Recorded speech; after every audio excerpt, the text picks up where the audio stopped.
amores, tudo bem com vocês? Eu já tô aqui pra contar uma história pra vocês enquanto eu faço a minha maquiagem. A história não tem nada a ver com a maquiagem, mas é que, como vocês sabem, eu gravo vários vídeos no mesmo dia pra gente poder aí ter bastante conteúdo. Então, enquanto eu me maquio aqui, que eu sei que vocês gostam de ficar olhando, eu vou contando essa história. E vocês sabem, né? Quando eu faço maquia e fala, eu olho pra tela, não olho pra câmera. Então, vocês vão ver aí que eu não vou ficar muito olhando pra vocês. Mas é isso aí, vamos lá começar essa maquiagem, começar essa história. E a história que eu tenho pra contar hoje é a seguinte, do meu estágio, né? E pra quem não sabe, eu fiz estágio, né, da psicologia num hospital psiquiátrico aqui em Brasília. E foi uma experiência, assim, muito desafiadora. E a primeira experiência que eu tive atendendo, né, uma paciente em crise foi uma experiência, assim, mais desafiadora ainda. Então eu tô aqui pra contar essa história pra vocês, pra vocês entenderem que às vezes a gente não precisa estar pronto pra começar, a gente só precisa dar um voto de confiança pra gente e fazer aquilo ali acontecer. Mas vamos lá que eu vou contar a história pra vocês e aí vocês vão entender melhor ao longo do caminho aí o que aconteceu. Vamos lá. Bom, vamos começar aqui com a minha base. Eu vou fazer uma make bem de leves hoje, porque aí eu acho que eu me concentro melhor na história. Mas vamos lá. Eu não queria fazer, pra começo de conversa, né? Eu não queria fazer o estágio, né? No hospital psiquiátrico. Quando eu tava na faculdade, e aí depois, se vocês quiserem, eu conto isso pra vocês em outro vídeo, deixa aqui nos comentários. Eu tinha vontade de trabalhar em hospital, mas hospital, né? Normal, hospital de base e tal. Hospital geral, na verdade, né? E eu queria fazer o estágio, né, no hospital porque eu queria ter algum tipo de atendimento com pessoas com câncer, porque, pra quem não sabe, eu sou formada, pós-graduada, na verdade, né, em psico-oncologia. Eu tinha muita vontade de trabalhar com pacientes oncológicos. Então eu queria ter essa experiência de hospital. Só que aí, o que aconteceu? A minha melhor amiga decidiu que ela queria, porque ela queria fazer o estágio dela no hospital psiquiátrico. E o hospital geral que tinha pra eu fazer estágio era muito, mas muito longe da minha casa. E o hospital psiquiátrico era do lado da minha casa. E aí, com aquela coisa toda, né, de escolher, não podia escolher muito bem assim. E outra, o hospital psiquiátrico, ele era muito, muito concorrido. Então, assim, pra você conseguir entrar, pra você fazer o estágio, você precisava de uma nota de corte. E eu falei, cara, nunca vou conseguir essa nota, né? Tem gente aqui que tira notas muito melhores do que eu. E isso era baseado em todas as suas notas, né, do seu currículo da faculdade, do curso inteiro, né? Aí, beleza, eu falei, quer saber de uma coisa? Eu vou colocar. E aí eu coloquei sempre, tinha lá duas opções, né? Eu coloquei a primeira opção pro esse hospital, porque eu achava que eu não ia conseguir, eu fiz só pela minha amiga mesmo. E a segunda opção que eu tinha era, acho que eu coloquei pra escola, era uma escola, a escola americana aqui de Brasília. Não lembro direito, nem sei qual era a segunda opção, mas eu acho que era a psicologia escolar que eu também tinha interesse. Bom, daí o que aconteceu? Eu fui chamada. Eu descobri que a minha nota era uma das melhores e tal, da minha turma. E eu fui chamada, né? Eram 4 vagas só. E eu e essa minha amiga, nós fomos chamadas. E aí eu fiquei super feliz. Porque pelo menos eu ia estar com ela, sabe? E era um hospital, então eu ia saber como é que era essa rotina de hospital. Então eu acho que isso é uma experiência bacana. Bom, lá fomos nós. Logo que a gente chegou, a gente conheceu as pessoas, né? Os profissionais que iam monitorar a gente. Eu esqueci como é que fala, supervisionar. A gente conheceu os profissionais que iam supervisionar a gente, super queridos. Na verdade, eram duas, né, super queridas. Eram duas psicólogas. E também tinham os estagiários, não eram estagiários, eles eram formados, mas eles estavam fazendo... Esqueci como é que fala na medicina. Quando você vai depois da faculdade que você forma e você fica no hospital fazendo... Eu esqueci, coloca aí nos comentários quem é que sabe essa palavra. Sei lá, internado? Não é internado. Mas enfim, não vem ao caso. Tinham esses psicólogos também que já eram formados, né? Mas era como se eles fossem estagiários também, porque eles tinham que ser supervisionados. E aí a gente conheceu a galera e tal, e aí eu fui me adaptando, assim. A primeira semana foi só pra conhecer mesmo o local, entender como é que funcionavam as regras. A gente não teve contato com os pacientes. E eu confesso que eu tava um pouco, assim, com medo, porque a única experiência que eu tinha com saúde mental nesse aspecto das psicopatologias foi na faculdade. Eu nunca tinha tido contato com pessoas em crise, eu nunca tinha tido contato com pessoas que tinham aquelas psicopatologias. Então, assim, honestamente, eu estava assustada. Bom, mesmo assustada, né, lá fomos nós. Na segunda semana, a gente foi pro nosso primeiro atendimento em grupo, né? Acontece muito a gente fazer esses atendimentos em grupo, porque é bem terapêutico. E aí, a nossa supervisora, ela foi com a gente. E aí, beleza, a gente entrou todo mundo junto, e aí, lá, pausa aqui pra eu poder explicar mais ou menos como é que funciona lá o hospital. Ele é dividido em 3 partes, né? Onde podem ficar os pacientes. Então, assim, imagina que é um negócio retão, assim. E aí, na primeira parte, assim, no primeiro bloco, tipo um retângulo, assim. Você entra no hospital e ele é bem grandão, assim. Na primeira parte, é a parte da ala feminina, né? Onde ficam as mulheres. E essas mulheres, elas ficam presas, né? Porque elas estão em crise, não que eu acho correto, enfim, não vem ao caso, mas elas ficam presas, tem uma porta, é uma porta de metal, sabe aquelas portas que você abre, bem pesadas, e aí, acho que vocês nunca abriram uma porta dessa, mas tudo bem. E aí faz aquele barulho assim, sabe, de filme de terror? Era mais ou menos isso. E o hospital, ele era muito... Ai, não sei como dizer, mas assim, não era nada humanizado, sabe? Eram cores que traziam, assim, melancolia, sabe? Era um lugar que dava um pouco, assim, talvez de medo, não sei. E era um lugar de muita dor, de muito sofrimento, sabe? Então, assim, você tinha que manter sua mente bem, bem firme pra você, sei lá, não sair de lá todo dia, assim, com sintomas realmente depressivos, porque era um ambiente muito triste. E a gente tentava levar alegria pra essas pessoas de alguma forma, né? E levar alívio pra dor dessas pessoas que estavam em crise. Porque praticamente todos os pacientes que estavam lá, não são os pacientes que já estavam de saída, né? Eles estavam em crise, eles vão pra lá por causa da crise. E aí, vamos lá. Nessa primeira parte, então, é a ala feminina, tem uma portinha pra você entrar na ala a partir da enfermagem, que ficava desse lado de cá, e uma outra porta que era a partir da recepção, que ficava do lado de cá. Então, dentro dessa ala tinha um acesso pra cá e pra cá. Aí, quando você entrava, assim, de frente, logo no meio, assim, do hospital, tinha a área da recepção, das nossas salas, da psicologia, da nutrição e tal. E aí, do outro lado, tinha a ala masculina, que tinha também a entrada pela recepção ali, pelas nossas salas, e tinha uma outra entrada lá por trás. E aí, pra você entrar lá por trás, você tinha que passar também pela enfermagem da ala masculina, e ali ficavam só os homens. E aí, bem na parte, assim, mais de lateral, a parte final, a gente chamava de ala livre? Nem lembro como é que chama. Mas é uma ala livre, digamos assim. Não tem tranca, né? É uma porta que fica... É um portãozinho que fica destrancado, então você pode abrir e fechar. Lá ficam as pessoas que já estão pra ter alta. Então são pessoas que já estão em menos sofrimento, já estão, né? Não estão mais em crise. E são pessoas também mais contidas, porque os pacientes que eles estão em crise, às vezes eles podem ser agressivos, né? Às vezes eles podem estar em delírio. Então, assim... essa questão, né, de manter os pacientes nessas alas onde não tem como eles saírem sem um acompanhamento, sem um acompanhante, é por conta dessa questão. Mas enfim, não vem ao caso, como eu falei. Só pra vocês entenderem, assim, a estrutura, né? Então, a gente foi na ala feminina junto com a nossa supervisora e a gente fez esse momento lá com eles, onde a gente fez, assim... Pra eles conhecerem a gente fez uma dinâmica, né? Pra eles poderem conhecer a gente, contar um pouquinho da história deles e tudo mais, e conversar. Porque pra essas pessoas, a conversa, gente, é o primeiro passo, assim, da terapia, sabe? Da conversa mesmo por conversar. Sem técnica, sem nada, sabe? Só pra acolhimento. E aí, beleza, né? Foi diferente. Não vou dizer que foi super simples, né? Uma conversa normal. Porque muitas pessoas ali estavam em delírio. Algumas pessoas ali... estavam muito dopadas por conta das medicações, então não era um ambiente, assim, normal, sabe? Não era um ambiente onde você vê pessoas conversando e se apresentando, não.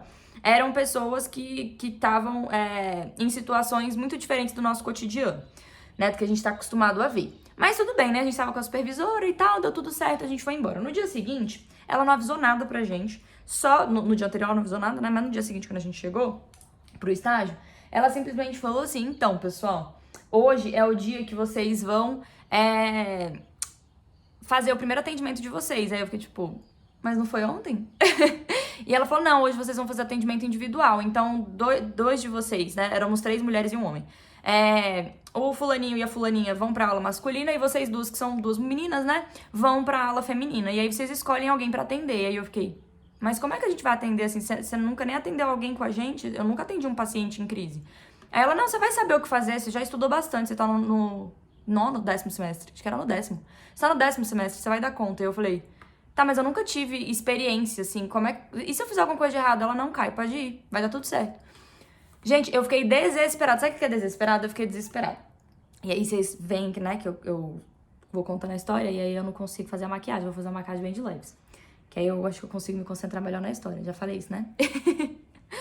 E aí tá, né? Eu não tinha o que fazer, a mulher falou que eu podia ir, ela era minha supervisora, lá fomos nós. Aí, beleza. Fomos lá, eu e minha amiga, a gente entrou, e aí a gente não tinha um bom relacionamento assim com a enfermagem, né? E aí eles pegaram e falaram assim, no dia que o pessoal que tava lá, né, aquela equipe, falou, ó, se eu fosse vocês eu não entrava não, que tem não sei quem, não sei quem, não sei quem em crise, elas estão todas gritando aí e tal. E aí a gente falou, caraca, né, o que a gente vai fazer aí dentro? Como é que a gente vai ajudar essas pessoas? Porque a nossa intenção, assim, genuína mesmo era de ajudar, né? Não, a gente não tava, assim, com medo delas fazerem alguma coisa com a gente. A gente sabia que se acontecesse alguma coisa, alguém ia lá socorrer. A gente queria mesmo era poder ajudar. E a gente ficava com medo de, ao invés de ajudar, a gente atrapalhar, porque a gente não tinha experiência. Bom, entramos. Outra coisa que eu não contei pra vocês é que quando a gente entra na ala, não tem como você sair, tá? Você entrou, você não sai mais. A não ser que alguém abre a porta pra você por fora, porque não tem pino por dentro, é só por fora. Quando você bate o trinco, fechou, acabou. Beleza, entramos, quando bateu o trinco, tava todo mundo amontoado, assim, já na área que a gente entrava, né, do portãozinho. E aí eu falei, gente, o que tá acontecendo aqui, né? Minha amiga, gente, o que tá acontecendo e tal? Aí começou a tentar chamar a atenção das moças. E aí todo mundo entrou e olhou pra gente, né, e aí falou, olha... Ela tá tendo uma crise, ela tá tendo uma dor de dente. E aí tinha uma moça sentada no chão com as mãos assim no ouvido e sacudindo, assim. Se eu colocar a mão no ouvido aqui, vai atrapalhar o som do áudio. Mas era mais ou menos assim, ó. Ela tava balançando desse jeito. E aí as meninas, como ela tava com a mãozinha assim, as meninas achavam que ela tava com dor de dente. E aí, isso é uma coisa curiosa, né? Apesar de estar todo mundo em crise... né, com delírios, né, com dificuldade, com sofrimento. Todo mundo olhou o sofrimento dela, achou que era, sei lá, talvez maior do que o delas. E elas se preocuparam em chamar a nossa atenção. A gente avisou quando a gente entrou que a gente era estagiária de psicologia. Eles dão muito valor para os estagiários de psicologia. E aí quando eles olharam, ajuda ela tá com dor de dente, a enfermagem não ajuda a gente, não sei o quê. E aí a gente entrou. Aí eu peguei, abaixei assim pra falar com ela. E aí eu falei, se é dor de... Eu acreditei, né, que era dor de dente. Falei assim, se é dor de dente, a gente chama a enfermagem aqui, dá um jeito, né, dá um medicamento pra ela, alguma coisa. E aí eu abaixei pra ver se era realmente uma dor de dente, o que tava acontecendo. E aí quando eu abaixei pra conversar com ela tava chorando muito. E aí eu perguntei se ela tava com dor de dente, ela falou que não era dor de dente. Que na verdade ela tava escutando as vozes, né. E aí ela me contou a história dela. E aí nesse momento eu pedi pra todo mundo se afastar. Eu olhei pra cara da minha amiga e falei assim, o que eu faço? Assim, eu não sei atender um paciente nessa situação. Eu nunca estive nessa experiência, né? Nunca tive com uma pessoa, né, nessa situação. E aí, o meu coração, assim, acelerou. Só que, assim, gente, ela tava sofrendo muito com aquilo, sabe? Ela tava numa crise de esquizofrenia, né? E aquilo ali parecia ser muito doloroso pra ela. Eu conseguia ver, sabe? No choro dela. E aí, eu falei a minha amiga falou pra ela, conversa com ela, tenta acalmar ela, né? Assim, sem técnica, sem nada. Tem uma frase de Jung que ele fala assim... domine todas as técnicas, saiba todas as teorias, mas ao tocar uma alma humana, seja somente outra alma humana. E aí, nessa hora, veio isso. Eu fico um pouco emocionada quando eu lembro dessa história. Mas aí, eu lembrei um pouco dessa frase, né? E aí, eu falei, cara, eu vou tentar ser simplesmente a Kayane, eu vou esquecer a psicologia aqui, eu vou tentar escutar ela e ver se eu consigo, assim, tirar a atenção da mente dela, da crise dela, né? Do que tá acontecendo dentro da cabeça dela e trazer ela aqui pra realidade. Não de maneira bruta, né? Pelo amor de Deus, gente. E aí, eu falei, olha, eu tô aqui pra te ajudar, eu queria te conhecer um pouco melhor, né? Como é que é seu nome? De onde você vem, né? Você é daqui de Brasília mesmo? E aí eu comecei a conversar com ela, enquanto isso a minha amiga foi levando as outras pessoas pra poder ficar sós com ela. Eu sentei ali, na frente dela, ela tava sentadinha assim, abraçada assim com os joelhos e com a mãozinha assim.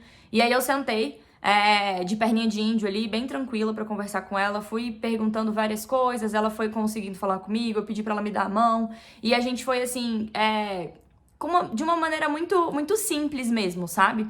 E aí ela foi passando a dor dela, e aí ela foi falando, né? Ela falou assim, ela foi me contando o que tava passando na cabeça dela, as dores dela e tudo mais, né? O que acontecia. Me contou a história dela, a história da família e tudo mais. E aí, nesse momento, ela conseguiu, como eu falei pra vocês, né? Tirar a atenção dela da crise, né? Do que tava acontecendo dentro da mente dela e ser trazida pra realidade.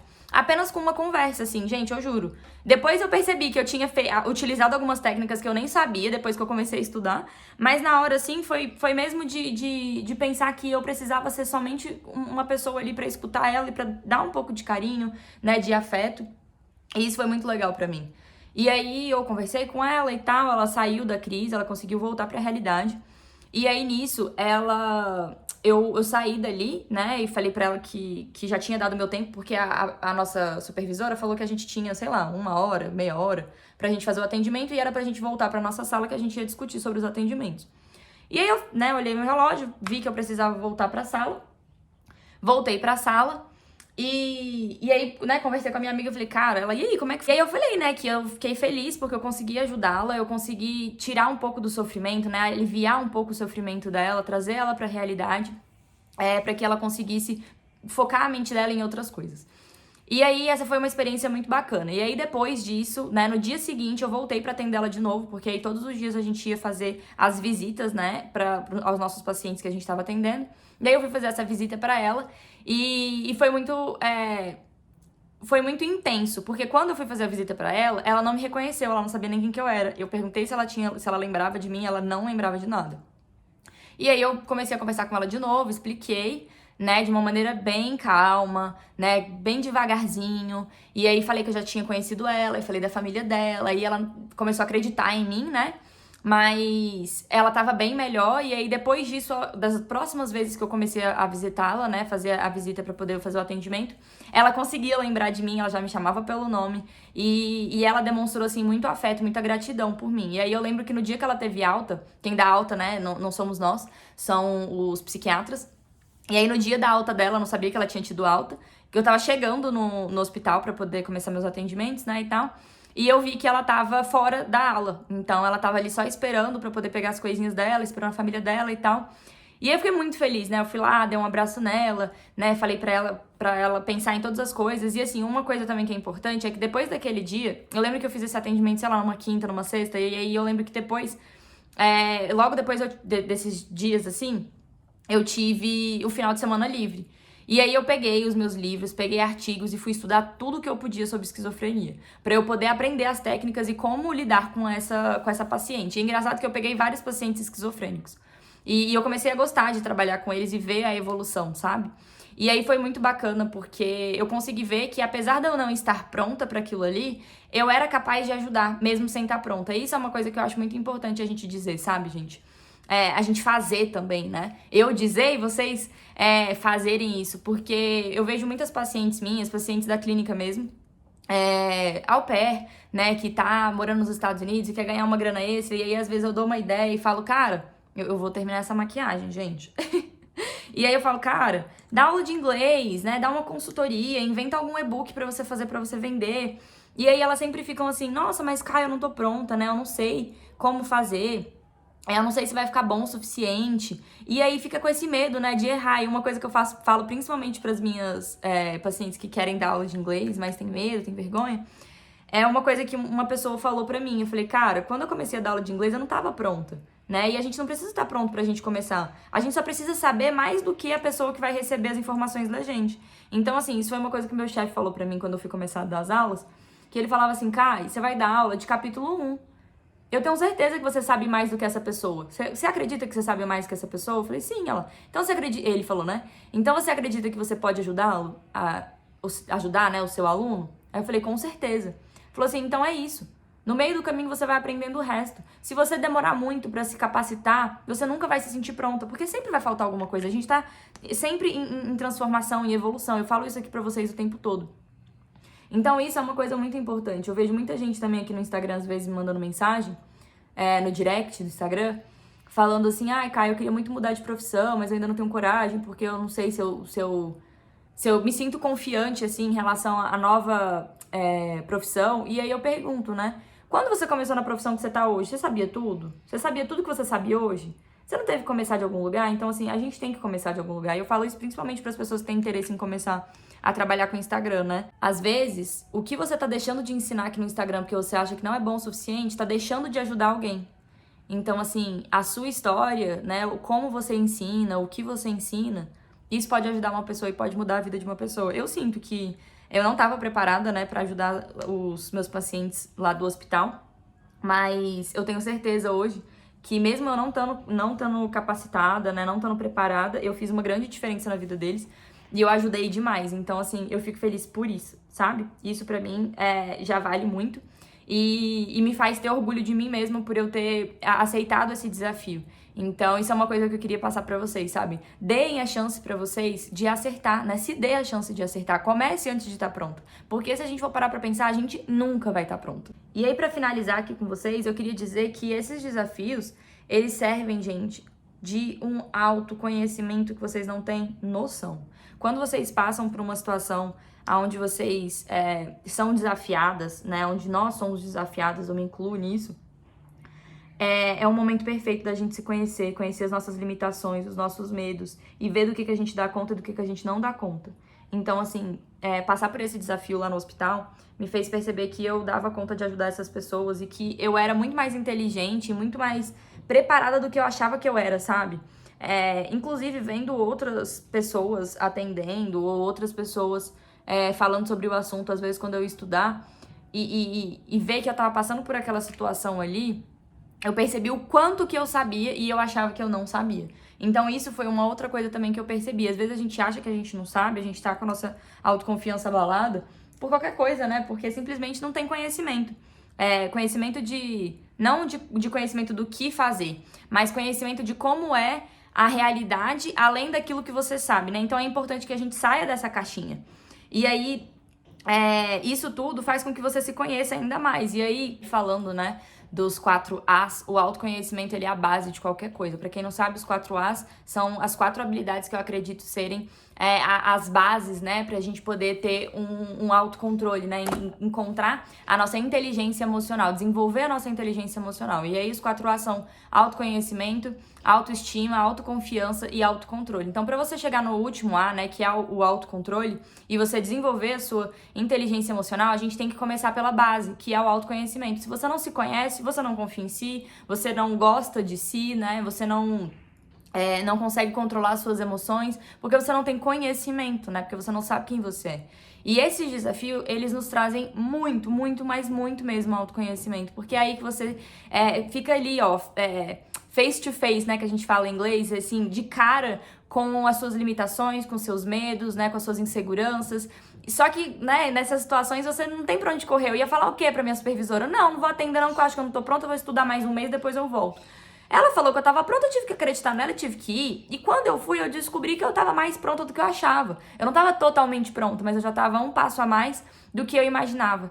Então, você se colocar, né, nesses desafios faz com que você descubra ali coisas que você ainda não sabe, entenda um pouco melhor sobre as suas limitações, sobre até a sua capacidade, né? Como eu falei, eu não sabia que eu era capaz de ajudar uma pessoa naquela situação, mas quando eu me coloquei ali, naquela situação, eu descobri. Então, isso é muito importante, viu? A gente acreditar que a gente dá conta e a gente encarar esses desafios como oportunidades de autoconhecimento, né, e de desenvolvimento. É isso que eu queria trazer aqui pra vocês. Eu vou terminar aqui minha make rapidinho pra vocês verem como é que vai ficar. E eu já volto aqui pra dar tchau.